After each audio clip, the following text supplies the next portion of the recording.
കണ്ടിരുന്നു. അന്ന് എനിക്ക് തോന്നുന്നു 7-8 വയസ്സ് ആ ഒരു കാലത്ത് കണ്ടാണ്. അപ്പോൾ ആ ഒരു ഇപ്പോൾ ടി വിയിൽ വന്ന് മാറ്റി വെച്ചാൽ നമ്മൾ കണ്ടുകൊണ്ടിരിക്കും. ഒട്ടും മടുക്കാത്ത ഒരു സിനിമയാണ്. അന്ന് തിയേറ്ററിൽ പോയി കണ്ടിരുന്നു. അപ്പോൾ 31 കൊല്ലം കഴിഞ്ഞിട്ട് വീണ്ടും പടം സൗണ്ട് ക്വാളിറ്റി പുതിയത് ആഡ് ചെയ്തതാണെങ്കിലും പെട്ടെന്ന് ഒരു ഞെട്ടലൊക്കെ നമുക്ക് നല്ലോണം അനുഭവപ്പെടും.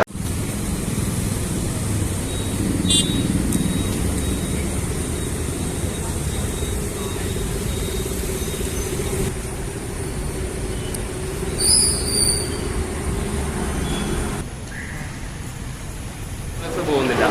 ആ സിനിമയിൽ തന്നെ ലാലേട്ടൻ പറയേണ്ടത് എന്താണ്, I am going to break all the conventions of psychiatry. അതുപോലെ തന്നെ മലയാള സിനിമയുടെ കൺവെൻഷൻ തന്നെ പൊളിച്ചെഴുതിയ ഒരു പെർഫോമൻസ് ആയിരുന്നു അത്. ശോഭനയുടെ നമുക്കറിയാം, നാഷണൽ അവാർഡ് കിട്ടിയ പെർഫോമൻസ് ഒരുപാട് തവണ നമ്മൾ സ്മോൾ സ്ക്രീനിൽ കണ്ടിട്ടില്ല. അത് ബിഗ് സ്ക്രീനിൽ അത് ആ ഒരു പുതിയ 4K പിന്നെ ആ DTS സറൗണ്ടിങ് എല്ലാം കൊണ്ടും അതിഗംഭീര അനുഭവമാണ്. ഒരിക്കൽ കണ്ടു എന്ന് കരുതി നമ്മൾ ആരും അത് കാണാതിരിക്കരുത്. ഗംഭീര തിയേറ്റർ എക്സ്പീരിയൻസ് ആണ്. വളരെ വളരെ നൊസ്റ്റാൾജിക്കായ ഒരു പാസ്റ്റിലേക്ക് കൊണ്ടുപോയ ഒരു ഗംഭീര അനുഭവമാണ്.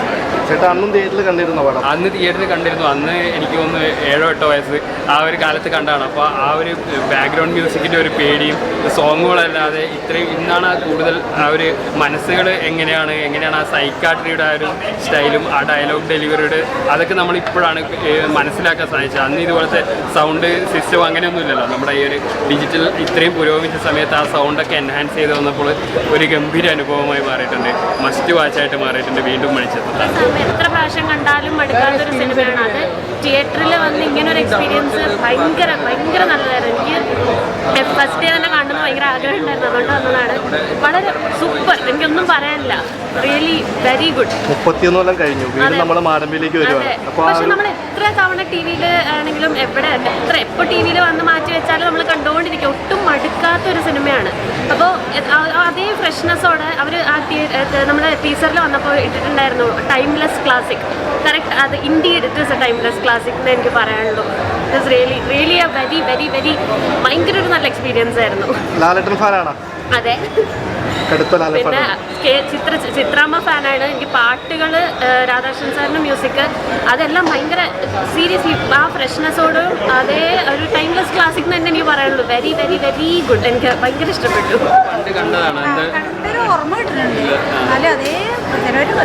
അന്ന് തിയേറ്ററിൽ പോയി കണ്ടിരുന്നു. അപ്പോൾ 31 കൊല്ലം കഴിഞ്ഞിട്ട് വീണ്ടും പടം തിയേറ്ററിൽ വരുവാണ്.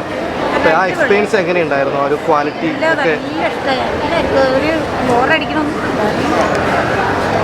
നിങ്ങൾക്ക് എങ്ങനെയുണ്ടായിരുന്നു? പുതിയ തിയേറ്ററിൽ കണ്ടിട്ടുണ്ടാവില്ല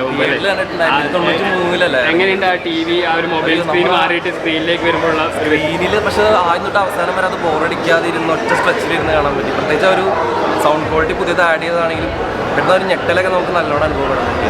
അത് ഭയങ്കര എഫക്റ്റാണ്. പെട്ടെന്ന് അവസാനം അതാണ് മെയിനായിട്ട് നമ്മൾ ഇങ്ങനെ പറയും, പെട്ടെന്ന് തീരരുത് എന്നുള്ളൊരു അതാണല്ലോ അതിൻ്റെ ലാസ്റ്റിങ്ങിന് ആ ഒരു എൻഡിങ്. അത് ഭയങ്കര ഫീലായി, അടിപൊളിയാണ്. പ്രത്യേകിച്ച് ആ ടി വി കണ്ടതാണ് ഇതിൽ വന്ന ആ ഒരു ഫീലിംഗ്. ഫസ്റ്റ് ഓഫ് ഓൾ ഒരു ഫിലിം ഇറങ്ങിയ പോലെ കാണാൻ പറ്റും. 31 വയസ്സുള്ള ലാലേട്ടൻ ഇന്ന് കാണാൻ പറ്റിയതിൽ വലിയ സന്തോഷമുണ്ട്. ആ പുതിയ ഒരു ക്വാളിറ്റിയിലെ പടം വരുന്നത്.